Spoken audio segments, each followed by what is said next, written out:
Malam itu, udara di kampung Cempaka terasa ganjil. Angin seolah membawa aroma anyir, bercampur dengan wangi bunga Kamboja yang menusuk. Jalanan sudah sepi. Hanya ada satu gang sempit yang masih tampak samar diterangi lampu jalan berwarna kekuningan, Gang Mawar. Orang-orang bilang, gang itu tak seharusnya dilewati setelah pukul 12 malam. Tapi Reza, kurir makanan online, tak punya pilihan lain malam itu. Pesanan terakhirnya mengarah ke ujung gang tersebut. Pelanggan bernama Ibu Rani, rumah terakhir di Gang Mawar. Ia sempat ragu, namun pesanannya sudah dibayar lunas lewat aplikasi. Dengan langkah cepat, Reza masuk ke gang sempit itu sambil membawa tas makanan di punggung. Langkahnya menggema. Setiap kali ia berjalan, suara sandal jepitnya memantul di dinding bata tua di kanan kiri gang. Namun perlahan, ia sadar ada suara langkah lain yang mengikuti di belakangnya. Reza berhenti. Suara itu ikut berhenti. Ia menoleh, tak ada siapapun. Lampu jalan berkedip, hembusan angin terasa dingin, dan suara lirih seperti bisikan terdengar dari arah tembok. "Mas, udah malam." "Ya." Suara perempuan, pelan, lembut, tapi terdengar sangat dekat. Reza menelan ludah. Ia menoleh ke kanan, ke arah celah tembok kecil di mana angin berhembus. Namun dari sana, muncul sesuatu, tangan pucat yang perlahan menjulur keluar. Kuku-kukunya panjang, dan di pergelangan tangannya ada bekas gelang kain merah. Makanan yang dibawanya terjatuh. Reza mundur beberapa langkah, napasnya memburu. Tapi tiba-tiba notifikasi di ponselnya berbunyi. "Pesanan Anda telah sampai. Terima kasih sudah mengantar, Mas Reza." Ia membeku. Bagaimana bisa pesanan itu dinyatakan sampai, padahal ia belum menyerahkan makanan? Reza menatap layar ponsel, lalu menurunkan pandangan. Dan di ujung gang, tampak seorang perempuan berdiri mengenakan daster putih dengan rambut menutupi wajahnya. Tangannya terulur ke arahnya, seolah menunggu makanan itu diserahkan. Reza tak sempat berpikir. Ia berlari keluar dari gang, tanpa menoleh lagi. Namun sejak malam itu, setiap kali ia membuka aplikasi pesanan, selalu ada satu notifikasi baru muncul di layar ponselnya. "Ibu Rani, pesanan menunggu dikirim, alamat, Gang Mawar, rumah terakhir." Sudah 3 hari sejak kejadian di Gang Mawar. Reza berusaha melupakannya. Ia bahkan sempat berpikir semua itu cuma halusinasi karena kelelahan. Namun setiap kali membuka aplikasi pengantaran, pesanan dari nama yang sama selalu muncul di urutan teratas. "Ibu Rani, rumah terakhir di Gang Mawar." Ia mencoba menghapus, tapi notifikasi itu selalu kembali.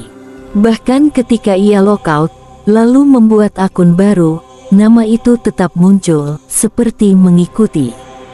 Malam itu, Reza baru saja pulang ke kontrakannya di pinggiran kota. Hujan turun deras, lampu di luar rumah berkedip pelan. Ia sedang menyiapkan mie instan ketika tiba-tiba ponselnya berbunyi lagi. Nada notifikasi yang sama. Suara itu menggema di ruang sempit kontrakannya yang hanya diterangi cahaya redup. "Pesanan baru dari Ibu Rani, rumah terakhir di Gang Mawar." Reza diam, matanya terpaku pada layar. Namun kali ini, sesuatu berbeda. Tepat di bawah alamat itu, muncul foto pelanggan, seorang perempuan tua dengan kulit pucat, senyum lemah, dan gelang kain merah di pergelangan tangan. Gelang yang sama seperti tangan yang muncul dari celah tembok malam itu. Sendok di tangannya terlepas. Air mendidih di panci bergolak, mengeluarkan suara desis panjang. Dan di tengah suara hujan, terdengar ketukan pelan di pintu depan. Tok, tok, tok. Reza menelan ludah, mendekati pintu. Siapa? Suaranya gemetar. Tak ada jawaban. Tok, tok, tok. Kali ini lebih keras. Ia melangkah mundur. Tapi tiba-tiba, ponselnya kembali berbunyi. Sebuah pesan masuk dari nomor tak dikenal. Mas Reza, saya sudah di depan. Tolong bukakan pintu. Saya mau ambil pesanan saya. Tangannya bergetar hebat. Ia menatap pintu, lalu layar ponsel bergantian. Semuanya terasa salah. Sangat salah. Perlahan, ia mendekat dan mengintip lewat lubang pintu. Gelap, tak ada siapapun.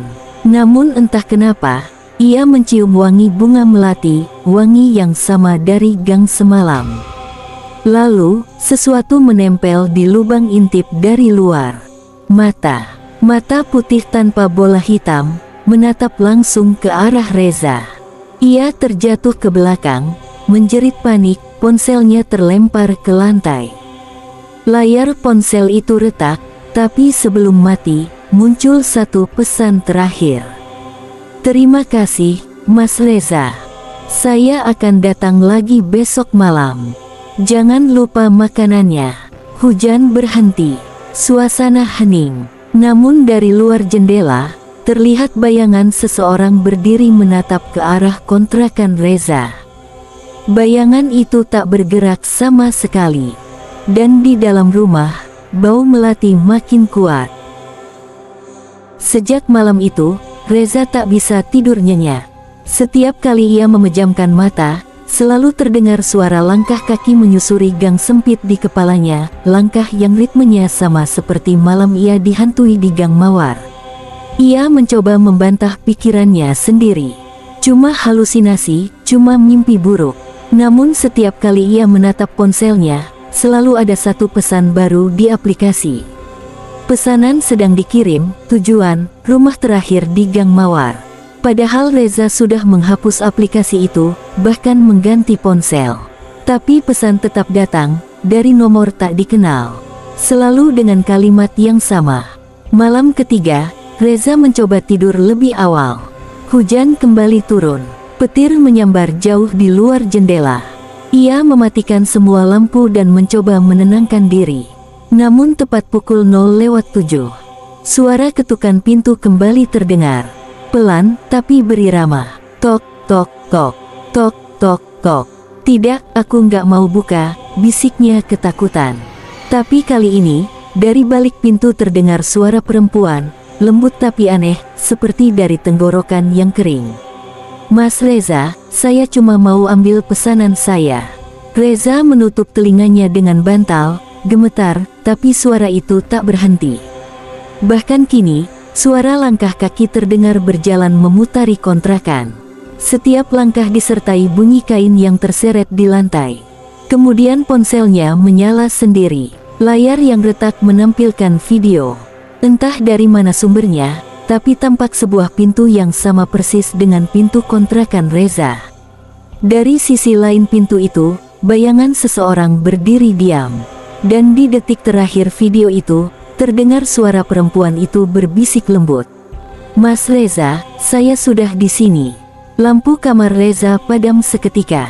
Televisi di ruang tamu menyala sendiri menampilkan gambar statis, dan di tengah suara dengungan itu terdengar ketukan pelan di kaca jendela. Reza mendekat dengan tubuh gemetar. Tetesan air hujan di jendela membuat pandangannya buram. Namun dari balik kaca, ia melihat seseorang berdiri di luar, menatap langsung ke arahnya dengan senyum samar. Di pergelangan tangannya, masih ada gelang kain merah yang sama. Reza menjerit, tapi suaranya hilang. Ponselnya kembali berbunyi, menampilkan satu pesan terakhir malam itu. Terima kasih, Mas Reza. Besok malam, gantian saya yang antar makanan untuk Mas. Malam berikutnya datang tanpa ampun. Langit di atas kontrakan Reza seolah tertutup kabut tebal. Dan udara di dalam kamar terasa pengap seperti tak ada oksigen. Reza duduk di lantai, tubuhnya lemas, matanya sembab karena kurang tidur. Ia tak lagi berani keluar rumah sejak malam terakhir. Namun meski semua pintu dan jendela sudah dikunci rapat, ia masih bisa mencium bau melati yang samar mengambang di udara. Ponselnya tiba-tiba bergetar pelan di meja. Layar yang retak menyala, menampilkan notifikasi baru. Tapi kali ini bukan permintaan pengantaran, melainkan pemberitahuan pengiriman masuk. Pesanan telah dikirim ke alamat Anda. Dikirim oleh Ibu Rani, rumah terakhir, Gang Mawar. Reza menatap layar itu lama. Tangannya gemetar. Ia belum sempat berpikir ketika terdengar bunyi benda jatuh di depan pintu. Pelan-pelan, ia mendekat. Dari bawah pintu, terlihat bayangan sebuah kotak kecil dibungkus kain putih. Tak ada suara langkah menjauh. Hanya keheningan dan bau melati yang makin pekat. Dengan hati-hati, ia membuka pintu.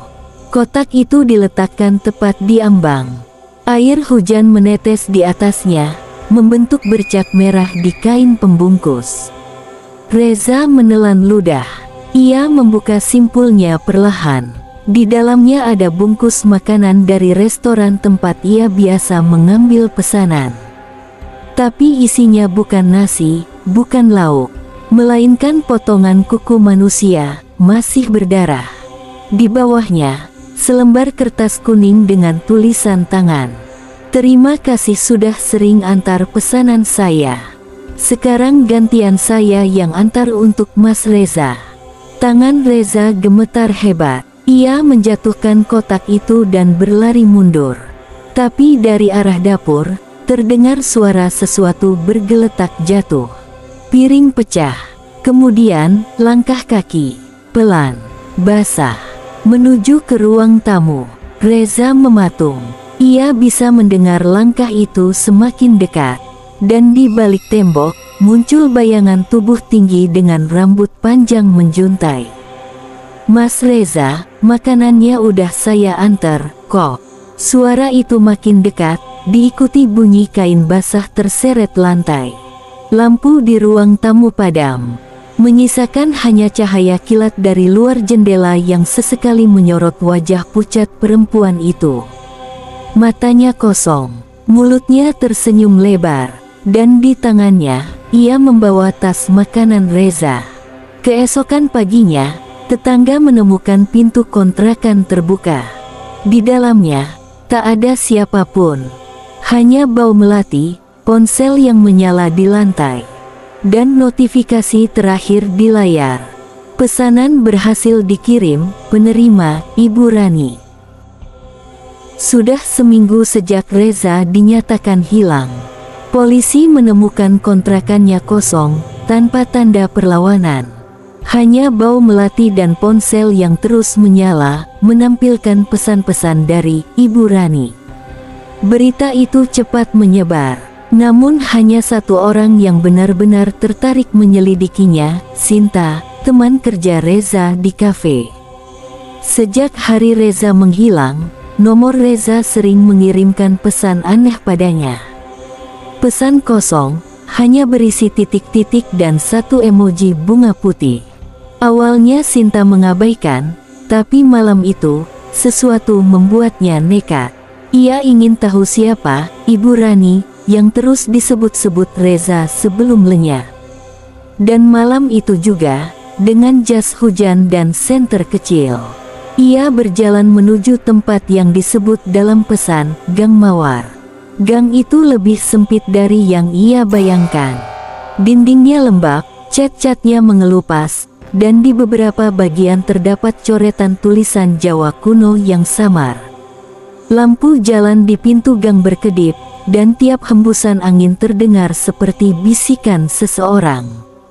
Balik, balik sebelum terlambat. Tapi Sinta terus melangkah. Langkahnya berhenti di depan sebuah rumah tua dengan pagar berkarat. Di papan namanya yang hampir runtuh, tertulis samar, Rani Kos dan Warung. Pintu rumah itu sedikit terbuka. Dari dalamnya keluar aroma melati dan bau dupa terbakar. Sinta memanggil pelan, "Permisi, Bu." Tak ada jawaban. Hanya suara kursi kayu berderit, seperti ada yang baru saja duduk. Dengan senter di tangan, Sinta melangkah masuk.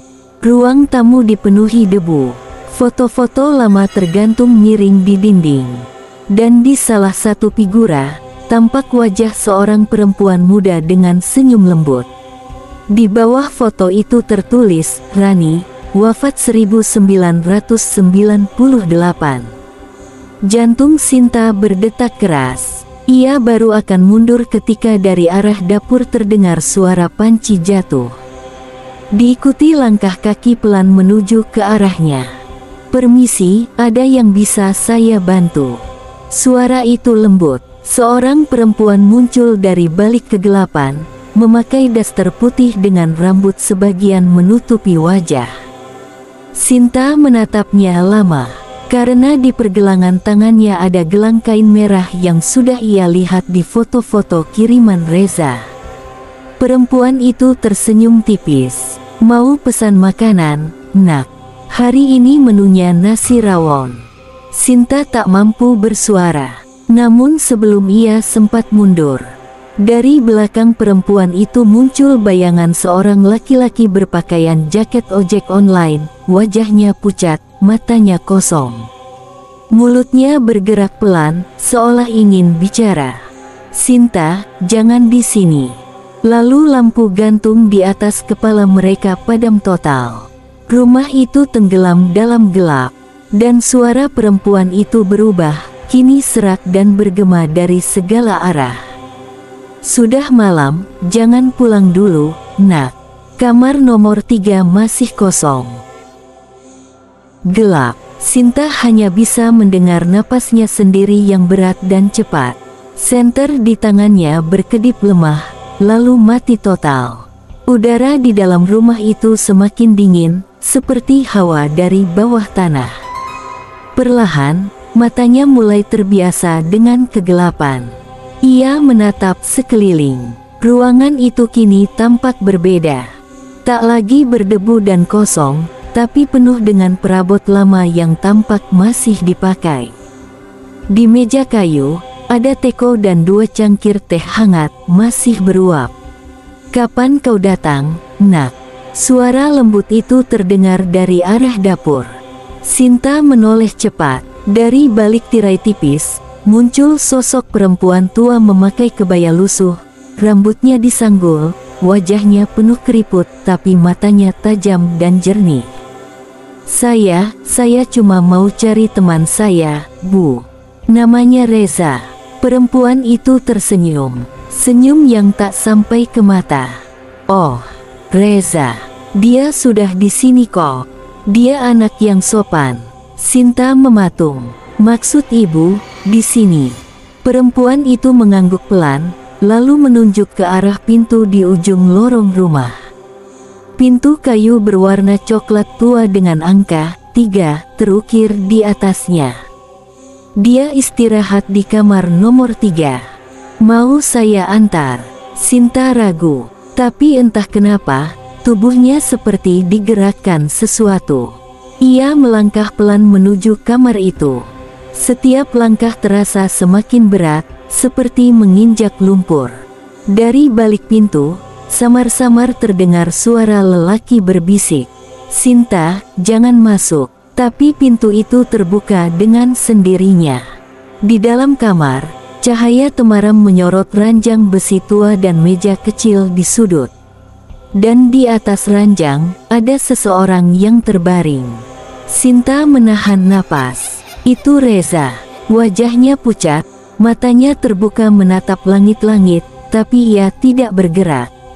Ponsel di tangannya masih menyala, menampilkan pesan yang sama berulang-ulang. "Pesanan sedang dikirim. Pesanan sedang dikirim. Pesanan sedang dikirim." Sinta mendekat dengan air mata mulai menetes. Tapi begitu ia menyentuh tangan Reza, tubuh itu hancur jadi abu halus, seolah tiupan angin menghapus keberadaannya. Lampu kamar berkelip. Dari cermin di dinding, Sinta melihat sesuatu bergerak di belakangnya. Perempuan tua tadi berdiri di ambang pintu. Wajahnya kini berubah menjadi hitam legam, dengan senyum lebar penuh gigi tajam. "Sudah waktunya kau gantiin dia, nak. Biar kamar nomor 3 tetap berpenghuni." Pintu kamar menutup keras dari dalam. Sinta menjerit, tapi tak ada suara yang keluar. Lampu padam, dan dalam gelap, terdengar suara langkah kaki kecil berjalan mengitari ranjang. Disusul bisikan yang sangat dekat di telinganya. "Selamat datang, penghuni baru." Sudah 2 minggu sejak Sinta menghilang. Warga sekitar mulai memperbincangkan rumah terakhir di Gang Mawar yang tiba-tiba tampak hidup kembali. Lampunya menyala setiap malam, dan bau masakan rawon serta kopi hitam sering tercium keluar dari jendela. Namun tak ada satupun warga yang berani mendekat, sebab siapapun yang lewat selalu mendengar suara perempuan dari dalam rumah memanggil lembut. "Mampir dulu, nak, makan dulu, jangan pulang lapar." Beberapa pemuda yang iseng mencoba mendekat hanya untuk memastikan. Tapi begitu mereka sampai di depan pagar, semua merasa seperti ditatap dari dalam. Bulu kuduk berdiri, dan salah satu dari mereka bersumpah sempat melihat bayangan perempuan muda berdiri di jendela, rambut panjang, wajah samar, tapi memakai gelang kain merah di tangan kirinya. Orang-orang mulai percaya bahwa warung dan kos Ibu Rani telah dibuka kembali. Namun kali ini bukan oleh manusia. Suatu malam, seorang pemuda bernama Dika, yang baru datang ke kampung itu, nekat mampir ke warung tersebut karena lapar sepulang kerja malam. Ia tidak tahu cerita yang beredar. Baginya, itu hanya rumah tua yang kebetulan masih berpenghuni. Begitu membuka pagar, aroma melati langsung menyeruak. Lampu di teras berayun pelan, dan dari dalam rumah terdengar suara perempuan menyapa lembut. "Mas, mau makan? Ada rawon, ada teh hangat." Dika tersenyum kaku. "Iya, Bu, boleh." Ia masuk, duduk di kursi kayu dekat pintu, menunggu. Dari dapur, suara langkah kaki pelan terdengar, disusul suara panci dan sendok beradu. Tak lama kemudian, seorang perempuan muda keluar membawa nampan. Wajahnya pucat tapi cantik, itu Sinta. Namun matanya kosong, tak berkedip, dan bibirnya kaku tersenyum. "Silakan, Mas, makan dulu. Jangan buru-buru pulang." Dika menelan ludah. Ada rasa aneh dalam rawon itu. Aroma yang menusuk, seperti bau tanah basah dan dupa terbakar. Namun tubuhnya tiba-tiba berat, kepalanya berputar. Sebelum kesadarannya hilang, ia sempat melihat sesuatu di sudut ruangan. Foto lama bergambar beberapa orang berdiri di depan rumah itu. Ibu Rani, Reza, dan Sinta. Di bawah foto itu tertulis, "Penghuni tetap, rumah nomor 3. Dan di kursi kosong sebelah foto, tampak satu tempat duduk kosong. Dengan nama baru terukir di papan kecil, Dika. Keesokan paginya, warga menemukan ponsel Dika di depan gerbang rumah itu. Layar ponselnya menyala, menampilkan pesan notifikasi dari aplikasi pesan makanan. "Pesanan Anda telah diterima oleh Sinta, rumah terakhir, Gang Mawar." Malam itu, Gang Mawar kembali gelap. Kabut turun tebal, menelan cahaya satu-satunya lampu jalan yang masih berfungsi. Beberapa warga, dipimpin Pak RT dan 2 pemuda desa, akhirnya sepakat untuk menutup rumah terakhir di ujung gang itu. Terlalu banyak yang hilang, terlalu banyak bau melati setiap malam, dan terlalu sering mereka mendengar suara perempuan yang memanggil dari dalam rumah, menawarkan makan kepada siapapun yang lewat. "Mampir dulu, nak, rawonnya masih hangat." Suara itu terdengar lembut tapi menusuk. Namun malam itu, mereka tak mau gentar. Dengan membawa obor, mereka membuka pagar rumah yang berkarat. Begitu pagar terbuka, angin dingin langsung menerpa, membuat api obor bergetar hebat. Di teras, meja kayu dan 2 kursi tampak masih dipakai. Di atas meja, tersisa 2 cangkir teh, 1 masih beruap. Pak RT menelan ludah. "Cepat kita bakar saja rumah ini," katanya pelan. Mereka menyiramkan bensin di teras, namun sebelum api disulut, tiba-tiba terdengar suara langkah dari dalam rumah. Pelan, teratur, seperti seseorang sedang berjalan menuju mereka. Pintu depan terbuka perlahan, mengeluarkan suara desit panjang. Dari balik kegelapan, muncul sosok perempuan muda berpakaian daster putih. Matanya kosong, senyumnya kaku. Di belakangnya, terlihat beberapa bayangan lain berdiri diam, Reza, Sinta, dan Dika. "Kenapa mau bakar rumah kami?" Suaranya lembut, tapi bergema seperti berasal dari banyak arah. Para warga terpaku. Salah satu dari mereka, pemuda bernama Togar, mencoba melangkah mundur. Namun sebelum sempat berlari, tanah di bawahnya merekah. Dan tangan-tangan pucat keluar dari tanah, menariknya ke bawah. Jeritannya menggema, tapi cepat terhenti. Hanya menyisakan suara bisikan yang berputar di udara. "Kamar 3, jangan kosong, jangan kosong." Pak RT dan warga lainnya panik, menjatuhkan obor. Api menyambar cepat ke dinding rumah. Namun bukannya terbakar, rumah itu mengeluarkan suara seperti seseorang tertawa lirih. Api menjalar ke atap, tapi tak membakar kayu sedikit pun. Justru sebaliknya, dari api itu keluar asap hitam pekat, membentuk wajah perempuan tua dengan sanggul dan mata merah menyala. "Kalian pikir bisa menutup warungku?" katanya dengan suara menggelegar. "Selama masih ada yang lapar, rumah ini akan tetap buka." Tanah berguncang, obor jatuh satu persatu. Para warga berlari sekuat tenaga keluar dari gang. Sementara di belakang mereka, rumah itu menyala terang dari dalam seperti lilin raksasa. Namun saat mereka menoleh, rumah itu sudah tak ada. Hanya tanah kosong, dengan papan kayu tua berdiri di tengahnya bertuliskan, "Warung dan Kos Rani, buka setiap malam." Dan tepat di bawah tulisan itu, bau melati kembali menyeruak, disertai suara perempuan berbisik lembut di telinga mereka. "Mampir lagi, nak, rawonnya belum dingin, kok."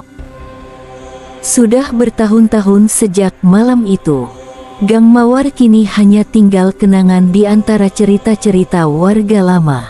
Rumah terakhir di ujung gang sudah tidak ada lagi, atau setidaknya, tidak terlihat oleh mata manusia biasa. Namun bagi sebagian orang yang nekat melewati tempat itu selepas tengah malam, kadang mereka masih bisa melihat bayangan samar sebuah rumah tua di balik kabut. Lampu temaram berkelap-kelip di terasnya, dan aroma rawon hangat bercampur melati seolah tertiup angin. Beberapa ojek online bercerita, mereka pernah mendapat pesanan dari alamat yang tak terdaftar di peta. Warung dan Kos Rani, Gang Mawar No. 3. Saat mereka tiba di lokasi, yang mereka lihat hanya tanah kosong dengan papan kayu reyot bertuliskan huruf-huruf yang setengah terbakar.